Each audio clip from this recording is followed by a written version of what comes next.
Today I'm at Trengune Mill. It was converted from a mill to a residential home by our vendors about 30 years ago. They've given it 5 first floor bedrooms, 2 receptions, great kitchen with a Rayburn which heats the water in the room, and there is a bathroom, shower room downstairs and a bathroom upstairs.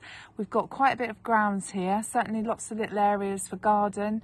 There is somewhere to park your car, and there is also a cob barn that you could use too. Not far from Crackington Haven, along the North Cornwall coast. You're in close distance to Bude as well as a town and resort. So come and watch the video and then book a viewing. Cheers.